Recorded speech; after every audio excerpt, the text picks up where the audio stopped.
Oi gente, tudo bem com vocês? As inscrições para vendas de flores nos cemitérios de Caxias estão abertas.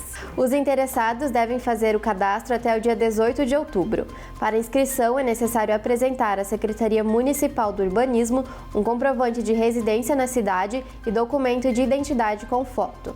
Além disso, a taxa de R$ 134,01 deve ser paga. A fiscalização da SMU fará análise dos locais dos floristas e as vendas serão permitidas do dia 28 de outubro ao dia 3 de novembro. E trocando de assunto, o Centro Universitário da Serra Gaúcha promove o 4º Festival de Esportes e Brincadeiras. O evento acontece no dia 19 de setembro, das 8 da manhã até o meio-dia, no estacionamento coberto do campus. Os participantes poderão realizar práticas esportivas e de lazer para estimular o desenvolvimento de habilidades motoras, atitudes, valores e conhecimentos.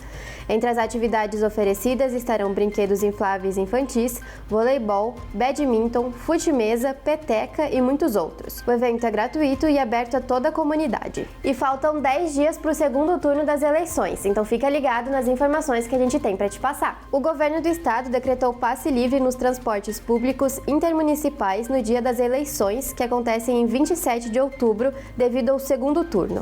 A gratuidade para esses serviços começa a valer às 8 da manhã do sábado, dia 26, encerrando no mesmo horário de segunda-feira, dia 28. Para ter acesso aos serviços, basta apresentar o título de eleitor físico ou digital.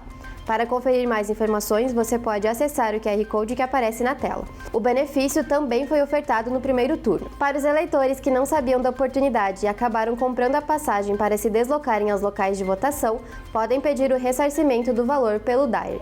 O passo a passo para a solicitação também pode ser conferido pelo mesmo QR Code que aparece na tela. Essas eram as notícias de hoje. Tenham todos uma ótima semana!